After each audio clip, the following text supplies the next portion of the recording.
जी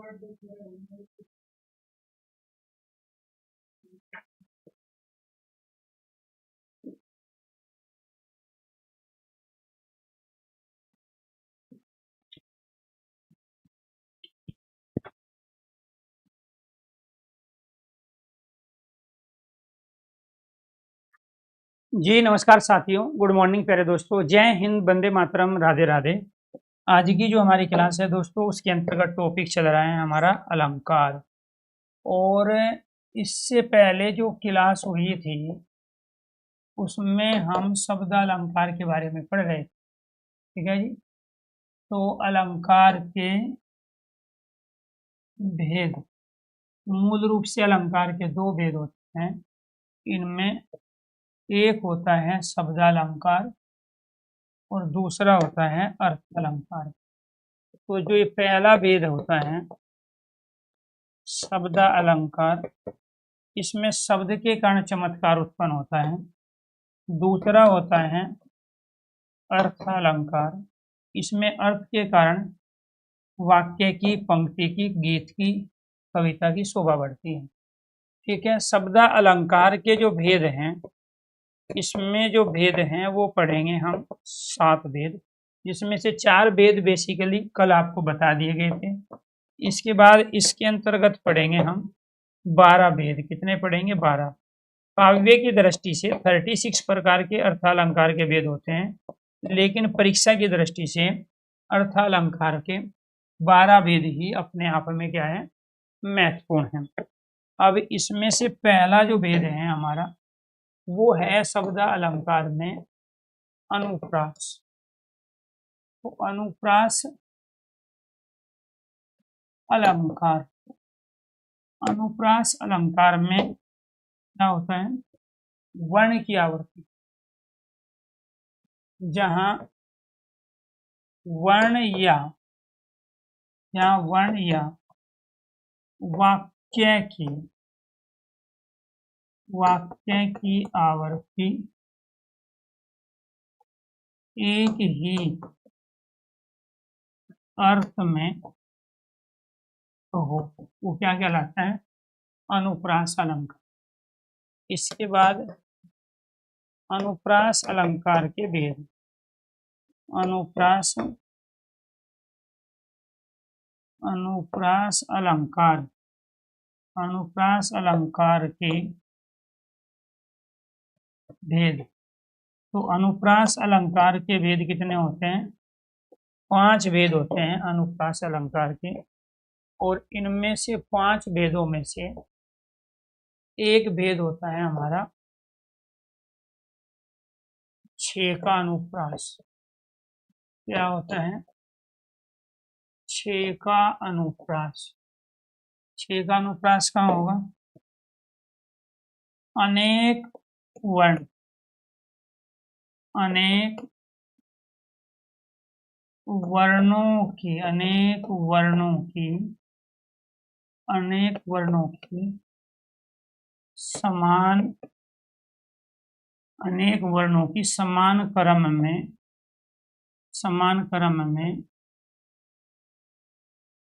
आवर्त, अनेक वर्णों की समान क्रम में आवर्ती जहां होगी वो क्या कहलाता है? 6 का अनुप्रास। जैसे अनेक वर्णों की समान क्रम में आवर्ती कैसे करोगे? बागे बगीर में भरमर भरे, बागे बगीर में भरमर भरे, अजब अनुराग, बागे बगीर में भरमर भरे, अजब अनुराग। अब इसमें वर्ण 2 बार, भय 2 बार और ए 2 बार। इसी वजह से इसको हम क्या कह रहे हैं? अनेक वर्ण है। अनेक कौन से हो गए जी? ये भय और ए। फिर यहाँ क्या कह रहे हैं? समान क्रम। तो अनेक वर्ण होंगे समान क्रम, ये भी 2 बार, ये भी 2 बार, ये भी 2 बार, तो अनेक वर्ण समान क्रम, तो क्या कहलाया आपका 6 का अनुप्रास। दूसरा जो है हमारा वो है लाटानुप्रास। क्या है जी? लाटानुप्रास। कहाँ होगा जी लाटानुप्रास? सब कुछ क्लियर है? ऑडियो वीडियो जी जी बिल्कुल करा देंगे, ठीक है। जो भी आपको चाहिए ये टॉपिक हो जाने दो, उस टॉपिक के बाद बाकी टॉपिक ही कराएंगे। सबकी अपनी अलग अलग इच्छाएं हैं, उन सब इच्छाएं की पूर्ति आने वाले समय में हो जाएगी, बशर्ते कुछ समय दीजिए, आप कुछ और घंटे दीजिए, ठीक है। कोई नहीं, दोबारा कर लो, कोई बात नहीं है। Very good.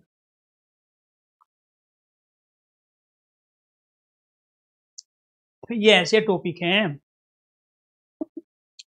जिनको जितनी बार भी पढ़ेंगे उतना ही कम है।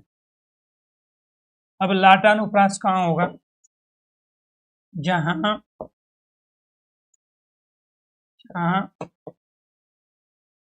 वाक्य की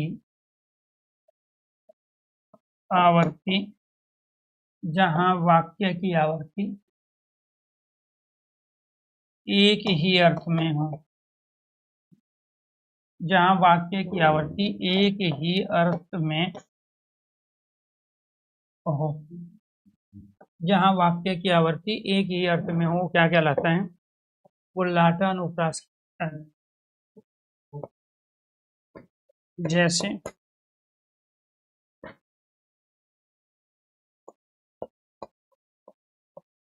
पूत कपूत क्यों धन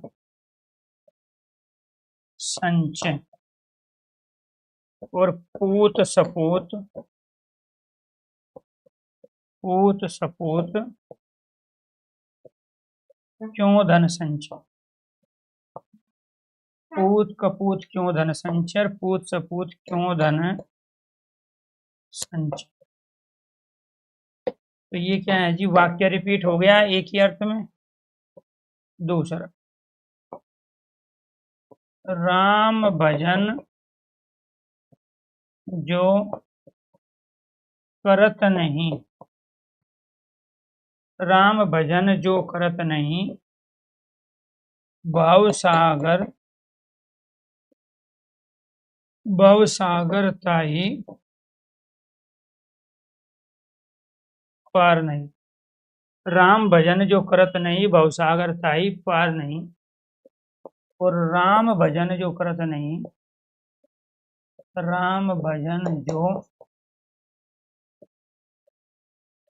करत नहीं, भाव सागर, भाव सागर ताई, भाव सागर ताई पार नहीं। तो ये क्या है जी? वाक्य रिपीट हो रहा है एक ही अर्थ में। जब वाक्य रिपीट हो रहा है एक अर्थ में तो क्या कहलाएगा? लाटानुप्रास। लाट कहते हैं दंड को, कहते हैं ना लठ, लठ क्या होता है? दंड होता है। और दंड किसको कह रहे हैं? दंड कह रहे हैं वाक्य। दंड किसको कहते हैं? वाक्य। तो जब कोई वाक्य रिपीट हो एक ही अर्थ में तो क्या कहलाएगा? लाटानुप्रास। जैसे रघुपति राघव राजा राम पतित पावन सीताराम, और फिर हम कहे रघुपति राघव राजा राम पतित पावन सीताराम, तो सेम रिपीट हो रहा है और एक ही अर्थ में हो रहा है। पूत का पूत क्यों धन संचय, अगर आपका पुत्र बुरा है तो आपको धन नहीं जोड़ना चाहिए, वो सारा बर्बाद कर देगा। और पूत सपूत क्यों धन संचय, अगर पुत्र अच्छा है तो अपने आप कमा लेगा, तो उसके लिए ज्यादा चिंता करने की आवश्यकता नहीं है। राम भजन जो करत नहीं, जो राम का भजन नहीं करता है, भवसागर ताई पार नहीं, वो अपनी बाधाओं से अपनी दिक्कतों से पार नहीं पा पाएगा। वही बात दूसरी पंक्ति में भी कही गई है, इसीलिए क्या कहलाया? लाटा अनुप्रास। यहाँ तक अगर समझ में आ गया हो तो एक बार सारे स्टूडेंट ओके कीजिए, यस कीजिए। इसके बाद है वृत्यानुप्रास। वृत्यानुप्रास कहाँ होगा जी? ठीक है, वर्णों की एक या अनेक वर्णों एक या अनेक वर्णों की अनेक बार आवर्ती हो तो क्या कहलाता है? वो वर्त्यानुप्रास कहलाता है। कैसे कहलाएगा जी? जैसे चारुचंद्र की चंचल किरणें तेज रही थी जलथल में।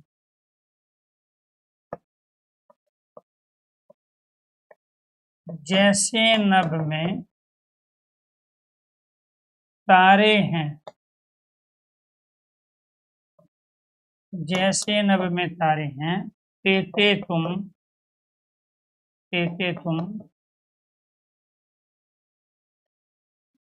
तारे हो। जैसे नभ में तारे हैं, तेते तुम तारे हो।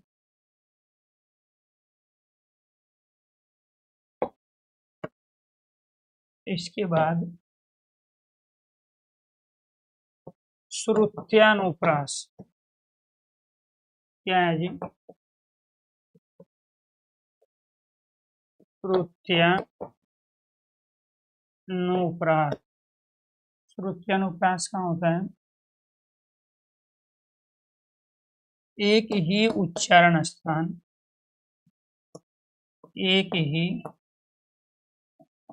उच्चारण स्थान वाले वर्णों की आवर्ती को क्या कह रहे हैं हम? श्रुत्यानुप्रास कह रहे हैं।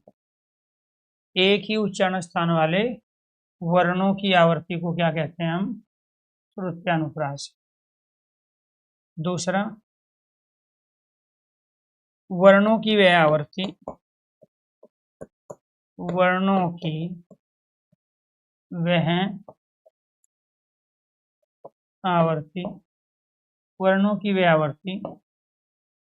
जो कर्णप्रिय हो। कर्णप्रिय मतलब कानों को अच्छी लगे। कर्णप्रिय वर्णों की वह आवर्ती जो कानों को अच्छी लगे या मधुर लगे। कानों को मधुर लगे। जैसे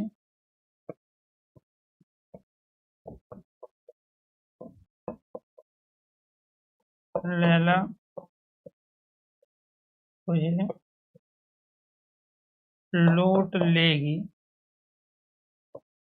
लैला तुझे लौट लेगी तो लिख कर ले ले। दूसरा,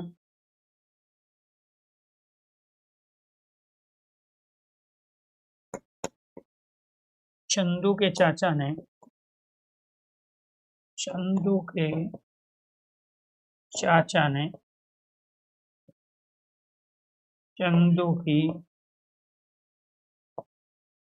चाची को चांदनी चौक पर चांदनी रात में चांदी की चम्मच से चटनी चटाई। क्लियर? तो ये आपको ध्यान रखना है। तो ये श्रुत्यानुप्रास था और ये क्या था आपका? वृत्यानुप्रास। यहाँ पे वर्णों की आवर्ती ऐसी है जो कानों को प्रिय लग रही है। यहाँ एक ही उच्चारण स्थान वाले वर्ण हो गए, ठीक है, और यहाँ अलग अलग उच्चारण स्थान वाले वर्ण हो गए, लेकिन यहाँ पे कानों को प्रिय नहीं लगती है। दोनों में अंतर यही है, एक में कानों में प्रिय लगती है और एक में कानों में प्रिय नहीं लगती। अब इसमें भी तय, इसमें भी तय, इसमें भी तय है और इसमें भी तय है। अब इस पंक्ति में दो उदाहरण है। एक आपका इसके अंतर्गत यमक अलंकार है, क्योंकि इसमें भी तारे हैं, इसमें भी तारे हैं। उसके ऊपर डिपेंड करता है वो किसमें पूछे। तो एक पंक्ति में केवल एक अलंकार हो ये जरूरी नहीं है, एक से ज्यादा भी अलंकार उसमें हो सकते हैं। जैसे इस वाली पंक्ति में यमक अलंकार के साथ साथ वृत्यानुप्रास अलंकार भी है। तय वर्ण की आवर्ती हो रही है इसलिए वृत्यानुप्रास है। क्योंकि तारे शब्द दो बार आए, जैसे नभ में तारे हैं, ते तुम तारे हो, तो इस वाले तारे का अर्थ स्टार है, इस वाले तारे का अर्थ अत्यंत प्यारा है। यमक अलंकार की कंडीशन भी हो गई, तो ये आपको ध्यान रखना। क्लियर? तो इन्हीं लॉजिक को आप दिए गए क्वेश्चंस, दी गई पंक्ति में अप्लाई करके अपने अलंकार को पहचानो। इसके बाद पांचवा क्या है जी आपका? अंत्यानुप्रास। पांचवा क्या है? अंत्यानुप्रास। कहाँ होगा जी अंत्यानुप्रास? जहां किसी पंक्ति या वाक्य के किसी पंक्ति या वाक्य के अंत में, जहां किसी पंक्ति या वाक्य के अंत में, जहां किसी पंक्ति या वाक्य के अंत में तुकांत अर्थात समान मात्रा, तुकांत अर्थात समान मात्रा व समान वर्ण हो। तुकांत अर्थात समान मात्रा व समान वर्ण हो, वो क्या कहलाता है? अंत्यानुप्रास कहलाता है। वो क्या कहलाएगा? अंत्यानुप्रास। जैसे कहाँ था तो संशय के नाग, लगा दी किसने आकर, कहाँ था तू संशय के नाग, लगा दी किसने आकर यह आग। तो ये आपको ध्यान रखना है। ये यहाँ पर क्या है जी? ये इसके अंतर्गत यहाँ समान मात्रा है, ये समान वर्ण है, ये समान मात्रा है और ये समान वर्ण। तो नाग और आग तुकांत शब्द है। नाग और आग क्या है? तुकांत शब्द है। जैसे मछली जल की रानी है, जीवन उसका पानी है, तो रानी पानी तुकांत शब्द है, अर्थात समान मात्रा समान वर्ण है। तो जब अंत में समान मात्रा समान वर्ण होंगे किसी पंक्ति या वाक्य के, तो अंत्यानुप्रास। तो अंत्या का मतलब क्या हुआ? अंत में आवर्ती। और अंत में आवर्ती किसकी? वर्ण व मात्रा दोनों की। क्लियर? अंत्यानुप्रास अंत में आवर्ती, वर्ण व मात्रा दोनों की आवर्ती, वो कहलाता है तुकांत। रहीमन पानी राखिए, बिन पानी सब सून, और पानी गए न उबे मोती मानुष चून। तो सून और चून क्या है? तुकांत शब्द है, इसलिए वो भी क्या है? अंत्यानुप्रास का उदाहरण है।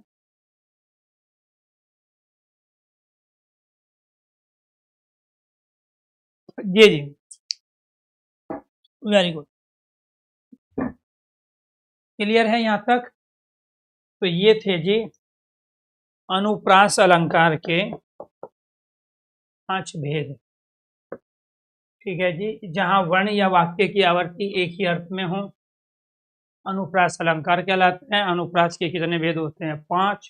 तो हमने आपको वर्ण की आवर्ती भी दिखाई, वाक्य की भी आवर्ती दिखाई, और अनुप्रास के 5 भेद भी करके दिखाए। यहाँ तक क्लियर है? अब आ जाओ शब्दालंकार के दूसरे भेद पर। शब्दालंकार का दूसरा भेद है यमक अलंकार, और यमक का शाब्दिक अर्थ होता है जोड़ा। इसी को बोलते हैं युग्मक। इसी को क्या बोलते हैं? युग्मक। तो ये क्या होगा जी? जहां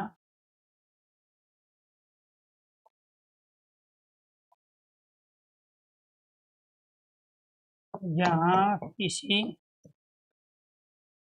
पंक्ति या वाक्य में शब्द जोड़े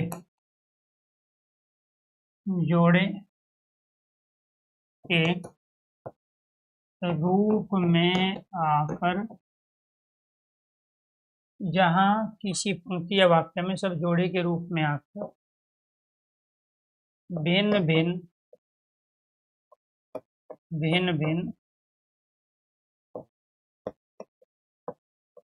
भिन्न अर्थ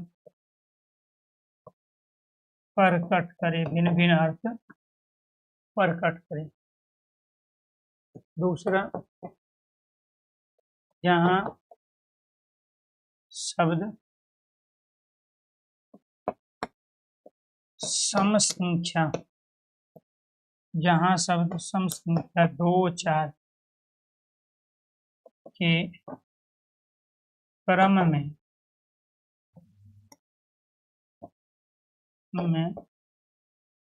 उपस्थित होकर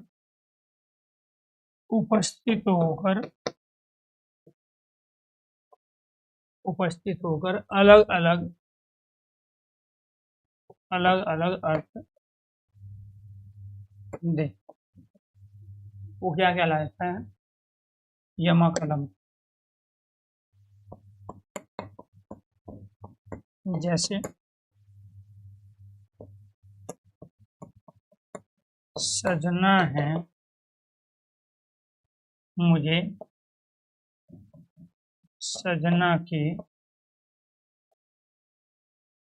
लिए।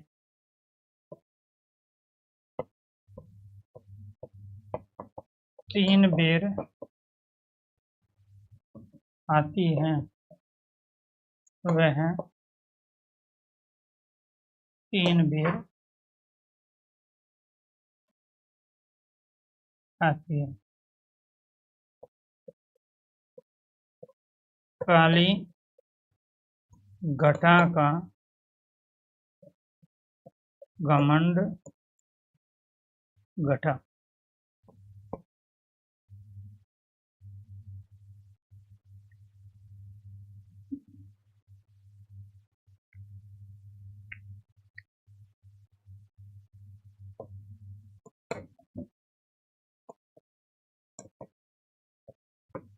कनक कनकते गुणी मादकता अधिकाय।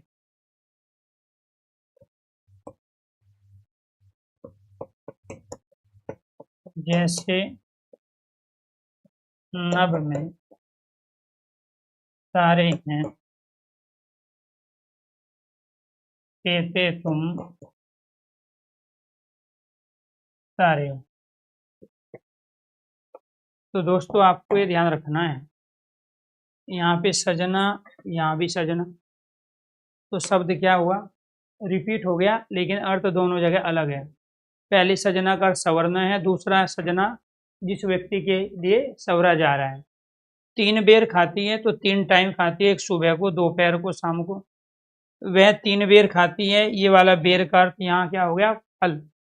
तो ये 3 बेर 3 टाइम है, और ये इमली खट्टी मीठे बेर जो होली के आसपास आते हैं। काली घटा का घमंड घटा। काली घटा का मतलब काले बादल, घमंड घटा का मतलब कम होना। तो इस घटा का अर्थ क्या है? बादल। इस घटा का अर्थ क्या है? कम होना है। कनक कनकते 100 गुणी मादकता दिखाए, एक से दूसरे में 100 गुना नशा है। तो इसका मतलब दोनों चीज अलग अलग है। एक कनक सोना है, तो दूसरा कनक धतूरा है। तो ये कह रहा है ना, कनक कनकते 100 गुणी मादकता। मादकता मतलब नशा। तो एक में दूसरे से 100 गुना नशा है, तो दोनों व्यक्ति वस्तु अलग अलग हुए ना। जैसे नभ में तारे हैं, तो नभ में तारे मतलब स्टार, आसमान में दिखाई देने वाले। तेते तुम तारे हो, इस वाले तारे का अर्थ क्या हो गया? अत्यंत प्यारा। तो यहाँ क्या है? शब्द सम संख्या में रिपीट है। 1 2 1 2 1 2 1 2 1 और 2। तो सम संख्या 2 है जी, सम संख्या 2 में क्रम में रिपीट होके अलग अर्थ देगा यमक अलंकार। यहाँ किसी पंक्ति या वाक्य में शब्द जोड़े के रूप में आकर भिन्न भिन्न अर्थ दे, तो जोड़े के रूप में क्या है, ये रहा कनक, बीच में हाइपन लगा हुआ है ना, तो ये जो बीच में हाइपन लगा है यही तो इसको जोड़ा बना रहा है। तो जब कोई शब्द जोड़े के रूप में आए और अलग अलग अर्थ दे तो यमक अलंकार है, और जोड़े के रूप में आए और एक ही अर्थ हो तो पुनरुक्ति प्रकाश अलंकार है। जैसे प्रकृति ने खिलाए हैं ज्वलंत लाल लाल, तो वहां लाल लाल का जो प्रयोग करेंगे हम वो एक अर्थ दे रहा है, ऐसा नहीं है पहले लाल का अर्थ लाल कलर है, दूसरे लाल का अर्थ बेटा है। तो प्रकृति ने खिलाए हैं ज्वलंत लाल लाल, तो यहां पर जो लाल लाल है दोनों का मीनिंग एक ही है और वो है लाल रंग, तो इसलिए ये पुनरुक्ति प्रकाश का उदाहरण है। कनक कनक ते सो गुणी, यहाँ पहले कनक का अर्थ सोना है तो दूसरे का धतूरा है, तो इसीलिए यहाँ पे अर्थ क्या हो गया, जोड़े के रूप में आया। ये भी जोड़ा है, ये भी जोड़ा है, दोनों में अंतर यह कि यहाँ एक ही अर्थ है और यहाँ अर्थ अलग अलग है। जहाँ भिन्न भिन्न अर्थ होंगे वो यमक अलंकार, जहाँ एक अर्थ होगा वो पुनरुक्ति प्रकाश अलंकार कहलाएगा। अब 4 बार कैसे आएगा इसको और देखो, 4 बार कैसे आएगा। ठीक है जी, ये कितने एग्जाम्पल हो गए थे हमारे, 5। छठा एग्जाम्पल देखो, ओ फिराक वाली, ओ फिराक वाली ये मत समझना, ओ फिराक वाली ये मत समझना कि मैं, ये मत समझना कि मैं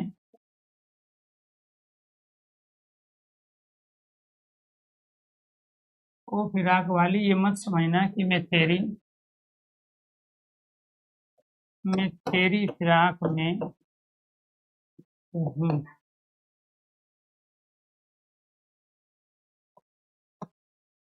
मैं उसकी फिराक में, मैं उसकी फिराक में हूँ जो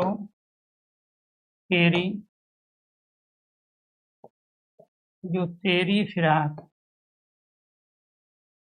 में है।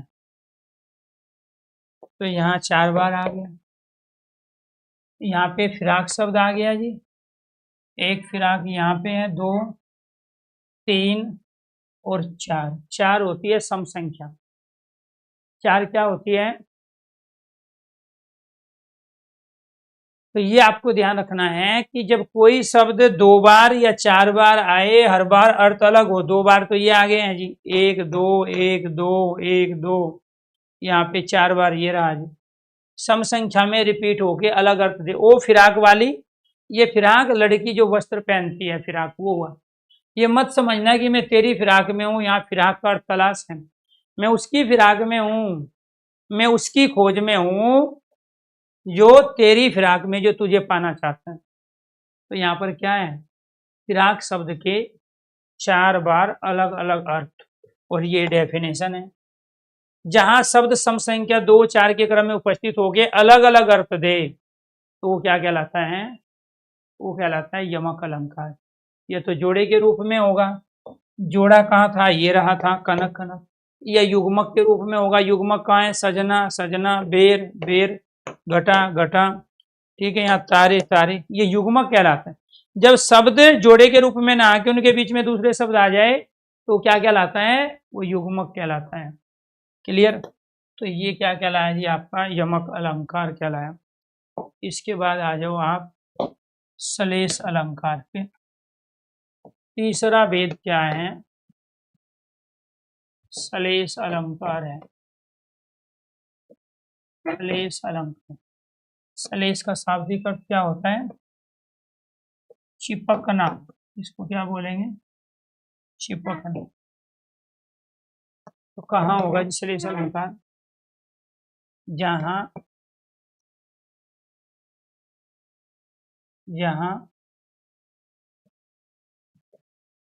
किसी पंक्ति या वाक्य में एक शब्द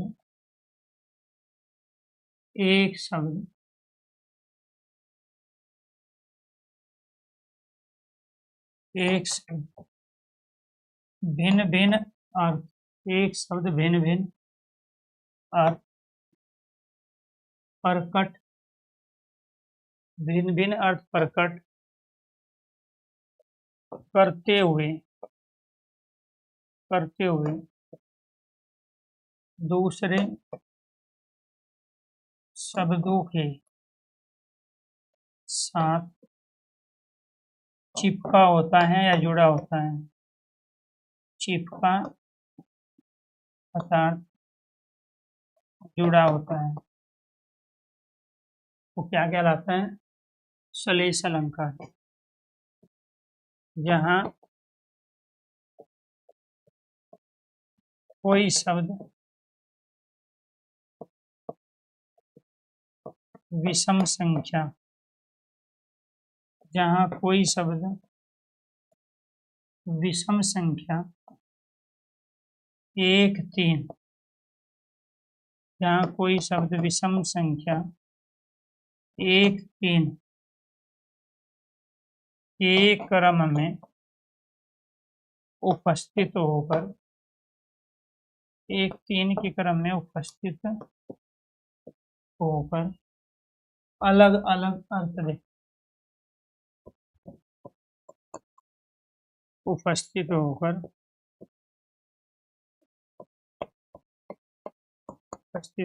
अलग अलग अर्थ दे, वो क्या कहलाता है? सलेश अलंकार कहलाता है। जैसे सुभरन को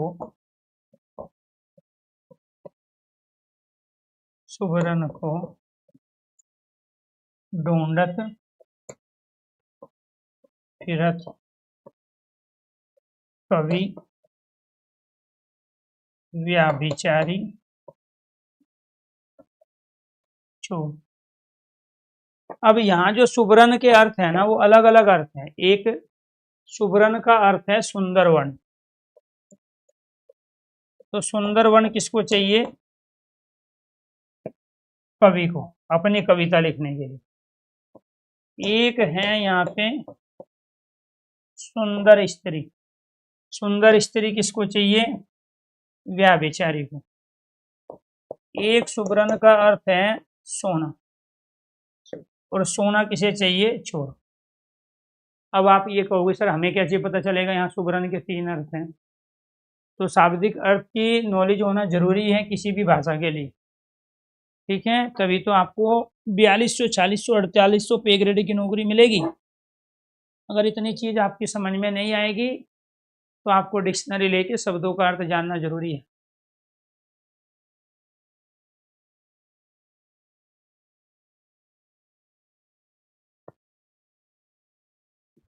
जी जी, तो आपको ये ध्यान रखना है, जहां किसी पंक्ति या वाक्य में एक शब्द भिन्न भिन्न अर्थ प्रकट करते हुए दूसरे शब्दों के साथ चिपका हुआ, जुड़ा हुआ होता है। तो एक शब्द क्या था जी यहाँ? सुभरन। भिन्न भिन्न अर्थ क्या थे? सुंदर वर्ण, सुंदर स्त्री, सोना। दूसरे कौन से शब्दों के साथ चिपका हुआ है? कवि के साथ, व्याभिचारी के साथ और चोर के साथ। सुभरन को कौन ढूंढ रहा है? कवि, व्याभिचारी और चोर ढूंढ रहे हैं। तो ये पहले वाली कंडीशन अप्लाई हो गई। जहां कोई शब्द विषम संख्या 1, तो ये विषम संख्या 1 के रूप में आया है और अलग अलग अर्थ दे रहा है। अलग अलग अर्थ क्या है? सुंदर वर्ण, सुंदर स्त्री और सोना। तो सलेश शब्द का शाब्दिक अर्थ क्या होता है? चिपकना। चिपकना मतलब जुड़ना।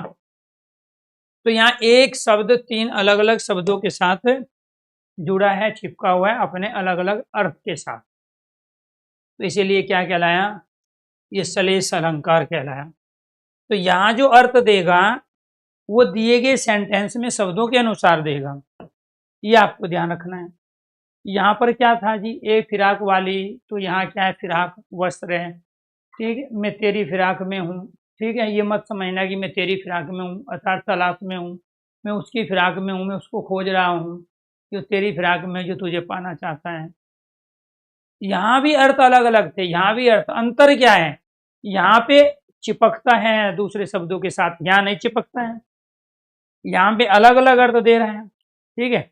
सजना है, मुझे सजना के लिए यहाँ सजना का सवरना है, यहाँ सजना वो व्यक्ति, तो इस पंक्ति में दिया ही नहीं है कि ये शब्द किसके साथ चिपके हैं। यहाँ ये व्यक्ति प्रेमी के लिए और यहाँ ये सजना सवरने के लिए दिया, जबकि सलेश में इसमें सम संख्या में शब्द रिपीट होते हैं और इसमें विषम संख्या में शब्द रिपीट होते हैं, ठीक है।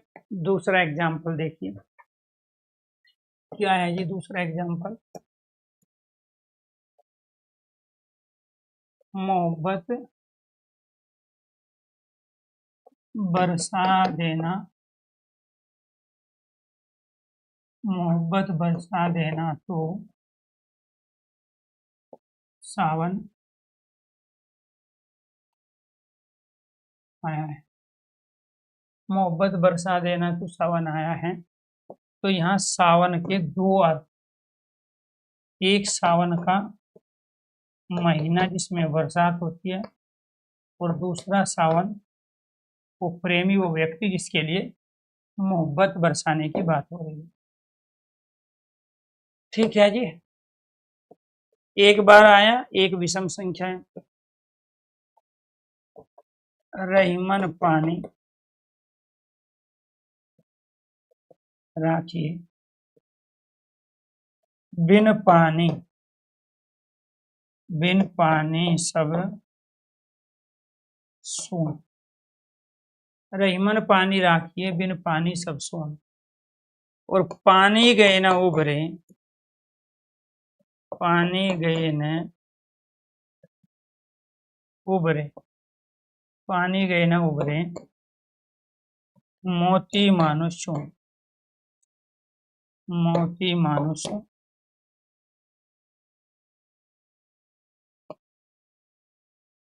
अब यहाँ 3 बार आया है सब, कैसे, 1 2 और 3, 3 विषम संख्या है। तो जब कोई शब्द विषम संख्या में आएगा तो सलेश अलंकार कहलाएगा। यहाँ पानी का एक तो मोती के संदर्भ में चमक है, यहाँ पानी का दूसरा अर्थ मनुष्य के संदर्भ में इज्जत है, यहाँ पानी का एक तीसरा अर्थ चून के संदर्भ में जल है। तो ये पानी शब्द 3 शब्दों के साथ चिपका हुआ है, मोती मानुष और चून, और 3 ही बार आया है, तो 3 विषम संख्या है। तो इसमें क्या हो रहा है, बार बार मोहब्बत बरसा देना तो सावन आया है, तो यहाँ बरसाने की जब बात हो रही है तो इस सावन का महीना है, बारिश बरसाने की बात हो रही है, और चूंकि मोहब्बत की बात है वो प्रेमी के लिए है, कि सावन है मतलब सावन वो व्यक्ति इसके लिए मोहब्बत बरसाने की बात हो रही है। तो यहाँ पे क्या हुआ, एक बार आया अलग अलग अर्थ, ठीक है। एक क्या है, विषम संख्या, यहाँ पे पानी 3 बार आया, 3 विषम संख्या, 3 अलग अलग शब्दों के साथ चिपक गया।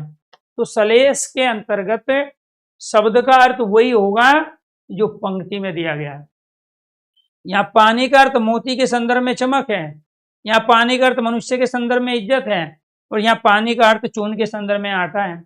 अब पानी का अर्थ चून के संदर्भ में जल है, तो यहाँ पानी का अर्थ केवल जल होता तो उसको फिर इनको देने की क्या आवश्यकता है। तो इसीलिए आपको ये ध्यान रखना है, ये क्या कहलाते हैं, सलेश अलंकार के उदाहरण। जी जी, यही आएंगे, आपको ध्यान रखना, दोबारा से जो भी परीक्षा आप दोगे यही एग्जाम्पल आने हैं, ठीक है। ऐसा नहीं है कि मैं आज ही से पढ़ाना शुरू किया, मैं 6 साल पहले भी यही पढ़ा रहा था।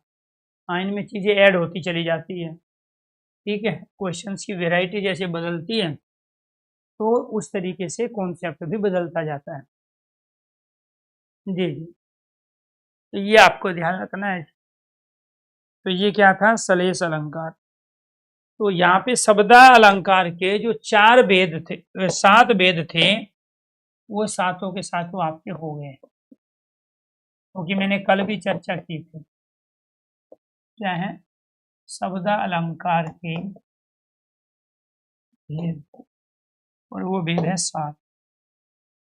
इनमें से एक भेद है आपका अनुप्रास, दूसरा भेद है यमक, तीसरा भेद है सलेश, यही इनमें ज्यादा पूछे जाते हैं।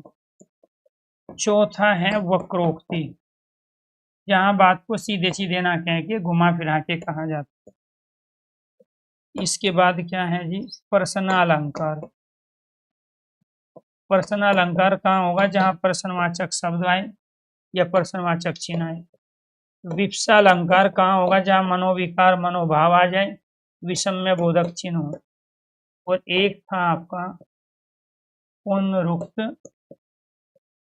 प्रकाश, पुनरुक्त प्रकाश अलंकार। इन 4 अलंकारों के बारे में मैं कल बता चुका हूं, और ये 3 आज आपको डिटेल में बता दी। वक्रोक्ति किसे कहते हैं, टेढ़ा कथन, घुमा फिरा के कहना।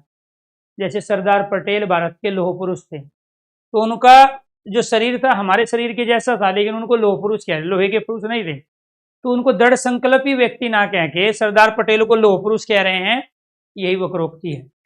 प्रश्नालंकार कहाँ होगा, जहाँ क्या, कौन, कब, कहाँ, कैसे, कितने सेंटेंस में प्रयोग करोगे, प्रश्नवाचक चिन्ह लगाओगे, तो इसकी पहचान कहाँ से करोगे, प्रश्नवाचक चिन्ह से। इसकी पहचान कहाँ से करोगे, विषम्य। वाक्य के पंक्ति के आरंभ में विषम्य बोधक चिन्ह होगा, शाबाश आपने तो कमाल कर दिया, वाह कितना सुंदर मौसम है, आहा कितना अद्भुत दृश्य है, तो ये सब विप्सालंकार है। हाय हाय, बाप रे बाप, बस करो, ये सब विप्सालंकार के उदाहरण। छी छी दूर हटो, आप तो बहुत गंदे हो, विप्सालंकार है। क्लियर। पुनरुक्त प्रकाश अलंकार में क्या होगा, शब्द एक ही अर्थ में रिपीट होगा। क्या है, शब्द की आवर्ती, शब्द की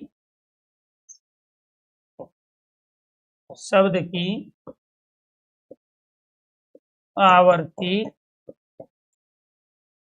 एक ही अर्थ में, एक ही अर्थ। जैसे यमक में सलेश में अलग अलग अर्थ होते हैं शब्द के, लेकिन इसमें अर्थ एक होंगे। प्रकृति ने खिलाए हैं जवलंत लाल लाल, परदेसी परदेसी जाना नहीं, पहले परदेसी का जो अर्थ है दूसरा भी वही है। तो यहाँ पर ये जो लाल लाल शब्द का प्रयोग हम कर रहे हैं, तो पहले का अर्थ भी क्या है, कलर, दूसरे का अर्थ भी लाल कलर है। तो इस तरीके से शब्द अपने को रिपीट करेगा और उसका अर्थ एक होगा, तो पुनरुक्ति प्रकाश अलंकार कहलाता है। ये कल मैंने एग्जाम्पल दिए थे आपको, ठीक है, ये आपको ध्यान रखना। तो शब्दालंकार के 7 भेद आपके हो गए हैं। तो एक बार सारे स्टूडेंट ओके कीजिए, यस कीजिए। इसके बाद जो हम पढ़ेंगे वो पढ़ेंगे अर्थालंकार के बारे में। किसके बारे में पढ़ेंगे, अर्थालंकार। अर्थालंकार के भेद, 12 भेद पढ़ेंगे परीक्षा की दृष्टि से, बाकी 36 होते हैं। काव्यों के अंदर, महाकाव्यों के अंदर तो 40 से ज्यादा अर्थालंकार का प्रयोग किया गया। इसमें से एक है आपका उपमा, जिसका शाब्दिक अर्थ होता है तुल्य। इस तरीके से क्या होते हैं अर्थालंकार। ठीक है जी, यहाँ तक चीजें क्लियर है। तो कल भी एक बच्चे का इलाज हुआ था, आज दूसरे का इलाज होना जरूरी है। ठीक है, हाँ जी, गौतम रावत जी, आपके सारे कमेंट हम देख रहे हैं, और ये जो आदत है आपकी, ये आपको बहुत पीछे ले जाएगी। ऐसे बहुत सारे बच्चे हैं फाइनली जो बहुत मेहनत करते हैं, उसके बावजूद भी सिलेक्शन नहीं ले पाते। उसका रीजन यही है कि वो दूसरे से कुछ सीखना नहीं चाहते, और आप उस मानसिकता के साथ जब नहीं पढ़ोगे कि मुझे इन सब चीज़ों से लाइफ टाइम के लिए फ्री होना है, और मैं जो ये चीज़ें पढ़ रहा हूँ ये सरस्वती की आराधना है, और सरस्वती की मेहरबानी तब तक होती ही नहीं है इंसान के ऊपर जब तक उसके अंदर उस तरह के गुण ना आ जाए। तो मंदिर में बहुत सारे लोग जाते हैं, रोज भजन आरती कीर्तन करते हैं, कुछ की बात परमात्मा सुन लेता है और कुछ की बात परमात्मा नहीं सुनता है। उनकी 2 चीज़ों पे डिपेंड करती है, उनके संस्कार पे, ठीक है, कि उनकी आस्था कैसे है। वो किसी लोग लालच की वजह से मंदिर में आए हैं, दुखी हैं इसलिए मंदिर में आए हैं, ठीक है, बाहर तो कर्म बेकार कर रहे हैं, दूसरे से छीना झपटी कर रहे हैं, दूसरे का लेके अपने पास रख रहे हैं, रोज झूठ बोलते हैं, चोरी चकारी करते हैं, दूसरे को फंसाते हैं, राजनीति करते हैं, षड्यंत्र रचते हैं और फिर मंदिर में जाके नतमस्तक हो जाते हैं। ऐसी चीजों को परमात्मा अपने नोटिस में रखता है। स्टूडेंट के अंदर, छात्र के अंदर, विद्यार्थी के अंदर जब तक विद्या को ग्रहण करने के गुण नहीं होंगे उसको उसकी विद्या सफल नहीं होती। रामायण, महाभारत, वेद, पुराण इससे भरे पड़े हुए हैं।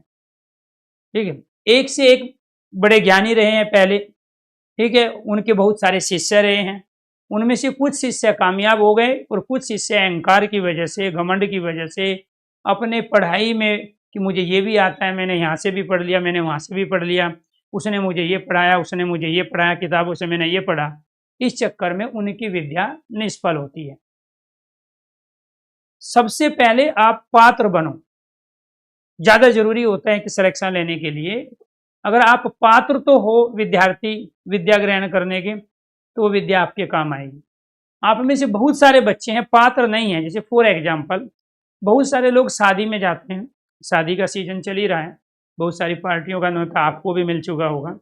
अब वहां जाते हैं, अनाप शनाप कुछ भी खा लेते हैं, और जब अनाप शनाप कुछ भी खाते हैं तो उससे बीमार पड़ जाते हैं। और कुछ लोग उन्हीं के साथ जो गए थे वो भी खाते हैं लेकिन उनको बीमार नहीं पड़ते। उसके दो रीजन है।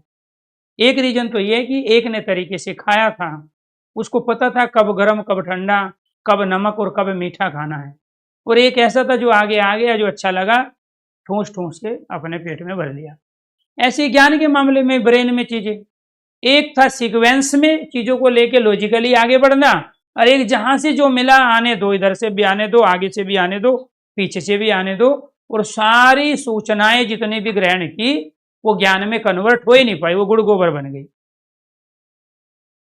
तो आप ये जो इधर उधर से ले रहे हो ये ज्ञान नहीं है, ये सूचना है, ये इन्फॉर्मेशन है। और ये सूचना सुबह से शाम तक आपको बहुत सारी मिलती है लेकिन वो आपके जीवन के काम की नहीं होती है। लेकिन कुछ ज्ञान ऐसा होता है जो आपकी लाइफ को बदल देता है। पढ़ते समय भी स्टूडेंट अगर सूचना और ज्ञान में फर्क ना कर पाए तो इसका मतलब उसको तैयारी करते हुए एक लंबा समय लगेगा, तब जाके उसका सिलेक्शन होगा।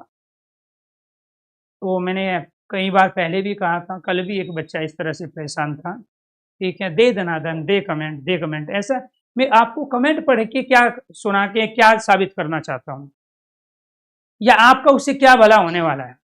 अब मेरी इस क्लास में अभी लगभग 4,500 बच्चे लाइव हैं।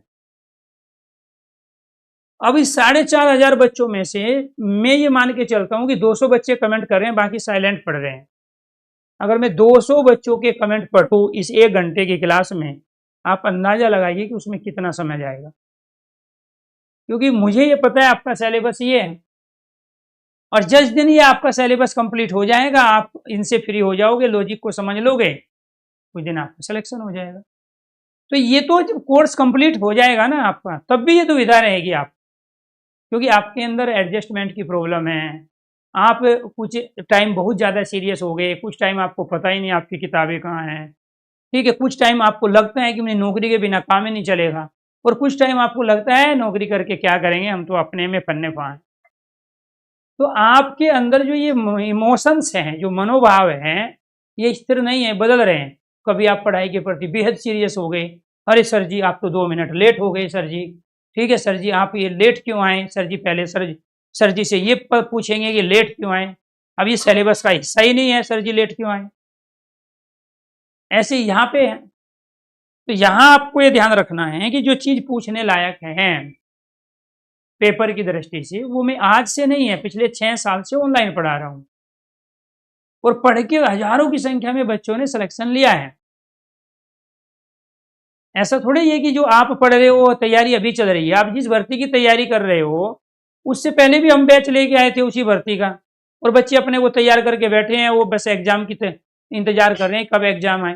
तो आप लोग जागे हो, अभी आपसे पहले तो बहुत सारे बच्चे अपने को तैयार कर चुके हैं, और अभी भी सही तरीके से जागे नहीं हो, अभी भी बहुत सारे जो इमोशंस हैं ना, उनकी नूरा कुश्ती चल रही है। तो इसलिए एक विद्यार्थी को सीखने के लिए सबसे ज्यादा अपने इमोशंस पे कंट्रोल रखना, ठीक है, आत्मनियंत्रण करना, ठीक है, स्व अनुशासन में रहना, और उसके साथ सूचना और ज्ञान को सही तरीके से परख कर, ठीक है, अपने कॉन्सेप्ट को क्लियर करना, ये बहुत ज़्यादा जरूरी है। और इस पे स्टूडेंट सबसे कम काम करते हैं। बस पढ़ना है, जहाँ भी खोल के बैठ गए ये कर लिया जी, हमें पहले इसके बारे में ये पता था जी, मेरे तो समझ में नहीं आ रहा है जी, ठीक है, मैं तो जी पहले ही पढ़ चुका हूँ, यही सारी चीजें। ठीक, अब बताओ, मैं आपके लोगों के कमेंट पढ़वा देता हूँ सारे, एक बार देख लेते हैं इससे क्या निष्कर्ष निकलेगा। सर और बाकी क्लास नहीं खुल रही है, अब इसमें हिंदी वाला टीचर क्या करेगा? एक बच्चे का कमेंट है, सर बाकी क्लास नहीं खुल रही है। सर जी इसको भी, ठीक है, हाँ, अब दूसरा कमेंट है, सर जी इस बच्चे को भी 15 दिन के लिए निपटा दीजिए। एक तीसरा कमेंट है, सर जी कल क्लास होगी। तो ये इस तरह से जो कमेंट हैं, आपको डाउट जब मैं पूछता हूँ कि जब जब टॉपिक कंप्लीट होता है, पूछता हूँ कि जैसे शब्द अलंकार हुआ, आपको कहा किसी का कोई डाउट है तो आप पूछिए, अदरवाइज ओके और यस कीजिए। अब जब आपने ओके यस किया तो इसका मतलब आपका डाउट नहीं है, डाउट है तो आपका कमेंट आएगा तो उसको मैं बताता हूँ। तो इसीलिए रीजन यही है कि जो आप लोगों के कमेंट होते हैं ना, उनमें दम नहीं होता, और दम नहीं है इसीलिए मैं आपको पढ़ के सुनाता भी नहीं हूँ। ठीक है, तो ये एक तो आपका उपमा है, और दूसरा क्या है, उत्प्रेक्षा। उत्प्रेक्षा का अर्थ क्या होता है? संभावना और कल्पना। तीसरा क्या है? रूपक अलंकार, समानता या अभेद। ये शाब्दिक अर्थ भी पूछे जाते हैं, बेसिक क्वेश्चन यही है, डिटेल में पढ़ेंगे कल वाली क्लास में। इसके बाद में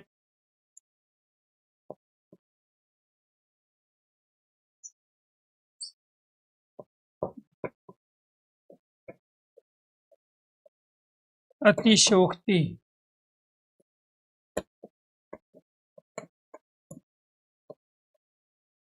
बढ़ा चढ़ाकर कहना,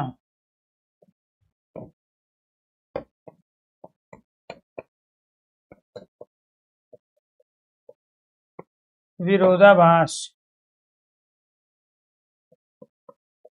जहां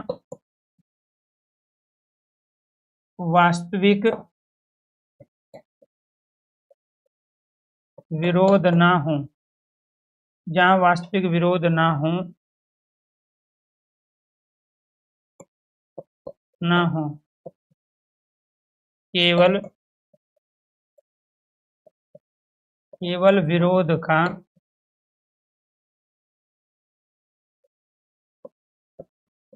आभास हो, जहां वास्तविक विरोध ना हो, केवल विरोध का आभास हो।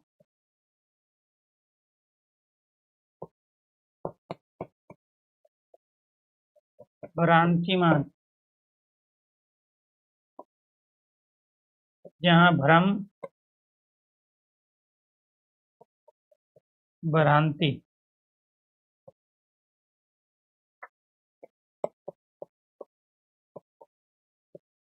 संदेह, जहां संशय हो, दो व्यक्ति वस्तु पदार्थ के बीच में संशय हो, वो क्या है? संदेह।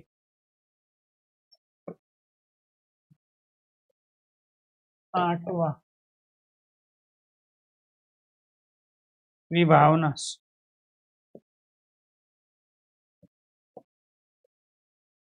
बिना कारण के कार्य की सिद्धि। कारण है नहीं, कार्य हो जाए, फार्म भराने या नौकरी मिल जाए। विभावना,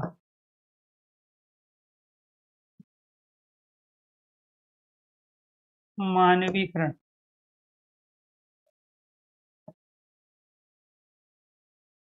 जड़ पदार्थ में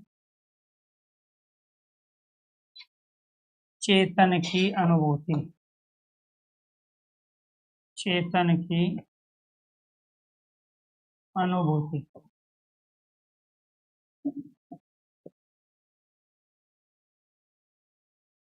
प्रतीप अलंकार।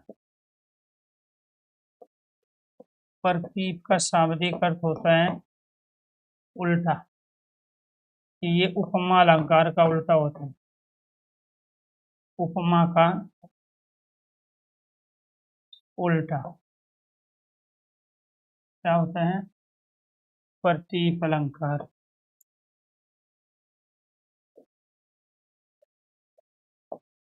अन्योक्ति।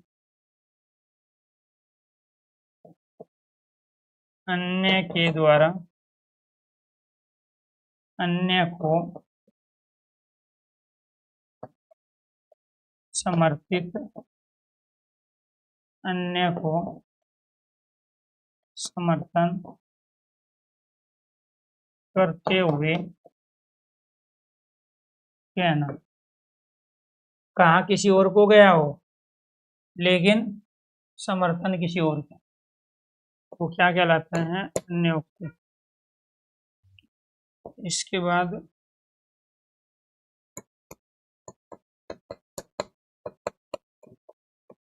विशेषोक्ति। कारण हो परंतु कार्य न हो। कारण के होते हुए भी कार्य का न होना विशेषोक्ति अलंकार कहलाता है। होंगे सारे टॉपिक होंगे समय के साथ, ठीक है जी। तो आपको ये ध्यान रखना है, अर्थ अलंकार के भेदों में हम 12 भेद पढ़ेंगे। 12 कुल भेद नहीं होते हैं, परीक्षा की दृष्टि से 12 महत्वपूर्ण है। उपमा, उत्प्रेक्षा, रूपक, अतिशोक्ति, विरोधाभास, भ्रांतिमान, संदेह, इसके बाद में विभावना, मानवीकरण, प्रतीप, अन्योक्ति और विशेषोक्ति। आपसे वो पूछेगा कारण हो परंतु कार्य ना हो, तो वहां कौन सा अलंकार होता है? विशेषोक्ति। कारण के होते हुए भी कार्य की सिद्धि न हो, वहां कौन सा अलंकार है? विशेषोक्ति। अन्य को समर्थन करते हुए कोई कथन कहना, अन्योक्ति। उपमा अलंकार का उल्टा क्या होता है? प्रतीप अलंकार। जहां जड़ पदार्थ में, जहां निर्जीव में सजीव की अनुभूति कराई जाए, मानवीकरण।